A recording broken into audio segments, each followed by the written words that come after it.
পর্বে আমরা দেখেছি নগদান বই কি, নগদান বইয়ের শ্রেণীবিভাগটা কেমন।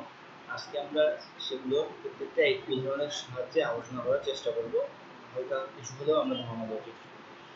তো চলুন দেখা যাক। আজকে আমরা শিখব নগদান বই, এক ঘর নগদান বইটা কি এবং এক ঘর নগদান বইয়ের নমুনা ছকটা কেমন হয়, এক ঘর নগদান বইয়ে আমরা কিভাবে লিপিবদ্ধ করবো, আর কোনগুলো এক ঘর নগদান বই আসে, সেই বিষয়গুলো আজকে আমরা দেখব। চলুন দেখা যাক এক ঘর নগদান বই। এক ঘোড়া নগদান বই, এক ঘোড়া নগদান বই আসলে কি? আমরা যদি খুব ভালোভাবে খুব সিম্পলি বলতে চাই তাহলে বলতে পারি যে অপেক্ষাকৃত ছোট আয়তনের ব্যবসা প্রতিষ্ঠানগুলো এক ঘোড়া নগদান বই সমর্থন করে। কয়েকটা ইনফরমেশন আপনারা লিখি। ছোট আয়তন,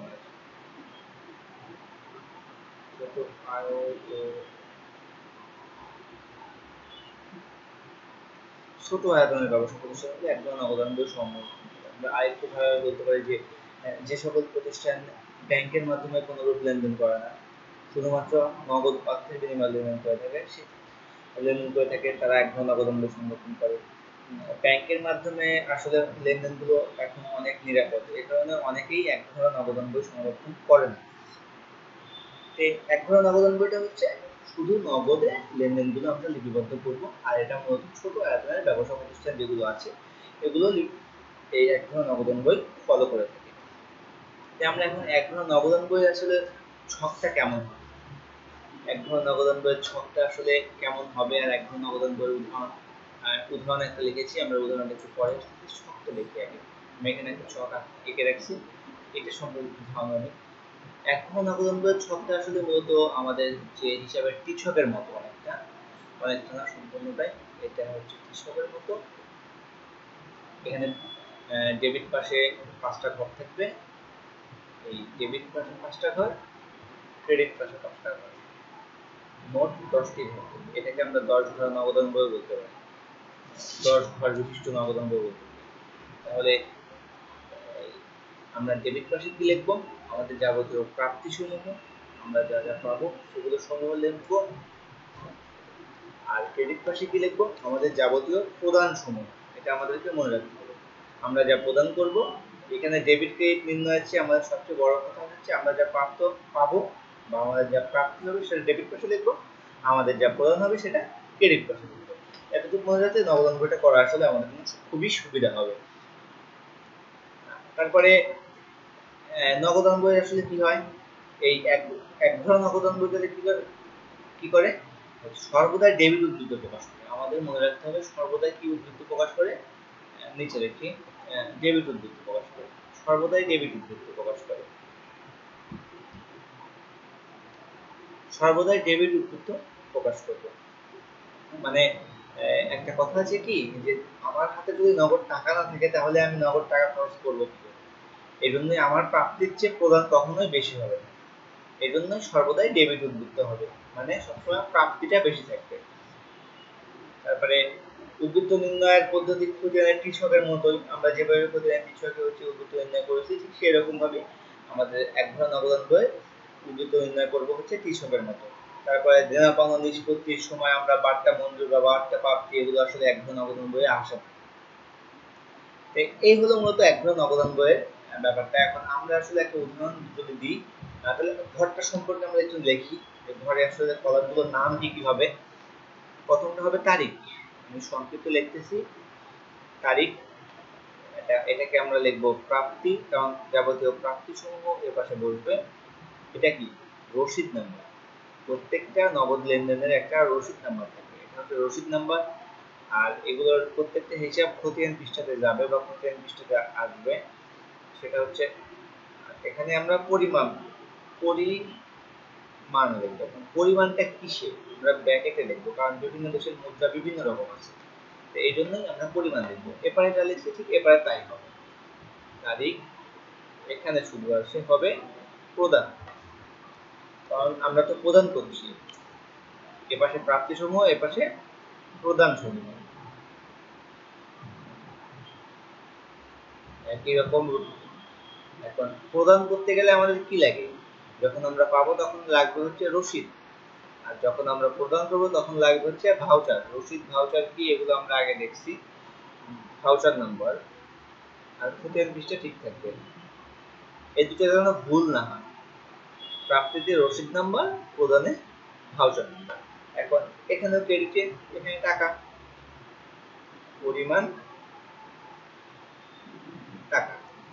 এখন আমরা একটা উদাহরণ দেখি, এই উদাহরণের মাধ্যমে আমরা একটু করার চেষ্টা করি যে আসলে নগদ মূল্যটা কি। একটা উদাহরণ লিখেছি এখানে। উদাহরণটা হচ্ছে যে জুন মাস হচ্ছে জুন, আমরা সালও এখানে দিতে পারি যে 2015 সাল। আমি সংক্ষিপ্ত লিখেছি বোঝানোর জন্য। 2015 সালে জুন মাসের 1 তারিখ কি হয়েছে, প্রারম্ভিক নগদ উদ্বৃত্ত, মানে আমার মাসে প্রথমে প্রারম্ভিক আমার হাতে আছে 2500 টাকা। 2 তারিখে অতিরিক্ত মূলধন আনছে, 3 তারিখে নগদে পণ্য ক্রয়, 4 তারিখে জামালের নিকট নগদে বিক্রয়, 5 তারিখে ভাড়া অগ্রিম পরিশোধ করেছে 4000 টাকা, যন্ত্রপাতি ক্রয় করেছে 9000 টাকা, বেতন প্রদান করেছে 3000 টাকা। 28 তারিখে কি করছে, মালিক ব্যবসা থেকে 1000 টাকা উত্তোলন করে নিয়েছে। এখন এই যে লেনদেনগুলো, এটা আমাদের নগদান বইতে বা একঘর নগদান বইতে কিভাবে আমরা লিপিবদ্ধ করব, এখন সেই জিনিসটা দেখব। প্রথমে আছে কি প্রারম্ভিক নগদ উদ্বৃত্ত। প্রারম্ভিক নগদ উদ্বৃত্তকে আমরা সবসময়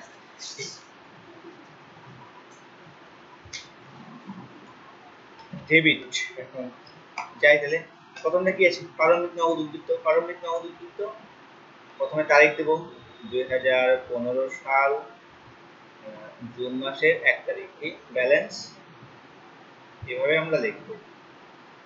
নগদ উদ্বৃত্তটা ব্যালেন্স বিডি বলে লিখে দেব কত টাকা, 2500 টাকা, এর টাকার ঘর। তারপর কি আছে, অতিরিক্ত মূলধন। অতিরিক্ত মূলধন মানে কি, আমার টাকা আসলো, তাহলে কি 2 তারিখে অতিরিক্ত মূলধন, মূলধন হিসাব, যে বাবদ টাকা আনবো সেটা আমরা লিখব। অতিরিক্ত মূলধন 10,000 টাকা, এই যে 10,000 টাকা। তারপর কি বলছে 3 নম্বর বলছে নগদে পণ্য ক্রয়। ক্রয় করলে কি করি আমরা, নগদ টাকা দিয়ে দিই, এজন্য ক্রেডিট হবে এটা। 2015 সাল জুন মাসের কত তারিখ, এখন নগদে পণ্য ক্রয় হচ্ছে 3 তারিখে 7,000 টাকা। 3 তারিখ কি করছে, ক্রয় করছে, সেজন্য ক্রয় হিসাব 7,000 টাকা, টাকাটা প্রদান করেছে। 4 তারিখে আছে জামালের নিকট নগদে বিক্রয়। বিক্রয় করলে কি হচ্ছে, নগদ টাকা আমার কাছে আসে। কার নিকট বিক্রয় করছে সেটা বড় কথা না, আমার কাছে নগদে হয়েছে, তাহলে বিক্রয়। কত তারিখ, 4 তারিখ। 4 তারিখ বিক্রয় হিসাব, আমার টাকা আসলো, এজন্য বিক্রয় হিসাব 8,000 টাকা। তারপর কি আছে, ভাড়া অগ্রিম পরিশোধ। আমি যে অগ্রিম ভাড়া পরিশোধ করেছি এটা কি করতে হবে, তাহলে আমার টাকা চলে গেল না, আমি অগ্রিম দিয়ে যাই করি কেন, আমার এখানে কাজ হচ্ছে টাকা আসলে আমরা ডেবিট করব, টাকা গেলে আমরা ক্রেডিট করব। এখানে টাকা চলে গেছে, 4,000 টাকা চলে গেছে, তাহলে কয় তারিখ সেটা ছিল, ভাড়া অগ্রিম পরিশোধ 5 তারিখ 4,000 টাকা, জুনের 5 তারিখ ভাড়া অগ্রিম হিসাব বা অগ্রিম ভাড়া হিসাব 4,000 টাকা। তারপরে 12 নম্বরে কি আছে, যন্ত্রপাতি ক্রয় করতে। যন্ত্রপাতি ক্রয় করলে কি হবে, আমার টাকা চলে যাবে, এই জন্য যন্ত্রপাতি হিসাব একইভাবে আমরা শুধু শুধু লিখে দেব, আর কিচ্ছু করা লাগবে না। যন্ত্রপাতি হিসাব 9,000 টাকা। তারপর কি আছে, বেতন প্রদান করছে, এখানে টাকা চলে গেছে কত তারিখে, 18 তারিখে, ওইটা ছিল 12 তারিখ, তাহলে বেতন হিসাব টাকা চলে গেছে, কত টাকার বেতন দিয়েছে, 3,000 টাকা। তারপরে কি আছে, মালিক কর্তৃক উত্তোলন। উত্তোলন করলে কি হয়, এটা আমাদেরকে খেয়াল রাখতে হবে। মালিক কর্তৃক যেহেতু উত্তোলন করছে, তাহলে কি হবে, আমার ব্যবসা থেকে টাকাটা চলে গেছে, এই সেজন্য কি হবে, চলে গেলে ক্রেডিট হয়। 28 তারিখ কি হিসেবে লিখবো, উত্তোলন হিসাব, কত, 1,000 টাকা। আমার আর এন্ট্রি নাই, এরকম আরো অনেক এন্ট্রি থাকতে পারে, আমি অল্প কিছু লিখেছি শুধু বোঝানোর জন্য। আমার নগদানের এন্ট্রি গুলো দেওয়া হলো, এখন আমরা কি করবো, ব্যালেন্স বের করবো। এখন ব্যালেন্স বের করার সময় আমরা একটা কথা বলেছি যে নগদ প্রাপ্তি সবসময় বেশি হবে, এটা কম হবে।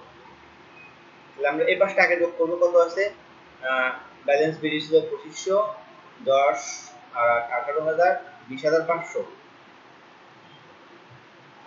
20,500, দুপাশে আমরা সুন্দর করে 20,500 লিখে ফেলবো। তারপর এটা বন্ধ করে দেবো। বন্ধ করে দেওয়ার পর কি করব, এই 20,500 টাকার থেকে আমরা এই টাকাগুলো বাদ দেব। এখানে কত টাকা আছে টোটাল?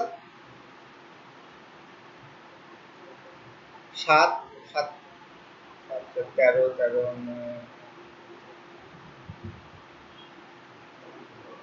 বিয়োগ করি আমরা।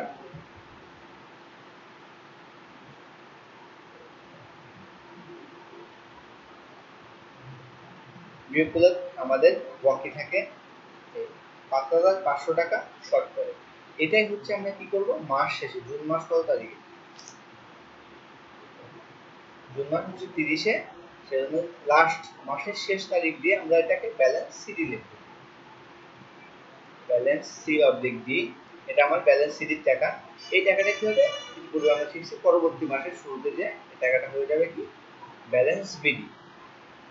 সরি, এটা তারিখ হবে জুলাই, জুলাই মাসের 1 তারিখ ব্যালেন্স বি অবলিক কত টাকা? 5,500 টাকা। এই তো শেষ, এখানে দাগ দেওয়ার দরকার এই অঙ্ক শেষ। এভাবে আমরা আসলে মূলত একতরফা ব্যাকল্যান্ড পদ্ধতিটা করে থাকবো। আর এখানে নাম লিখবো, নাম, আর হচ্ছে কি করতেছে এটা একতরফা,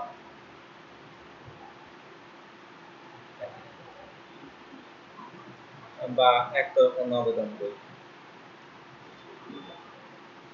এগুলো মূলত একতরফা ব্যাকল্যান্ড পদ্ধতি। আমার বিশ্বাস আমি কিছুটা হলেও ধারণা দিতে পেরেছি। এতক্ষণ সঙ্গে থাকার জন্য সবাইকে অসংখ্য ধন্যবাদ।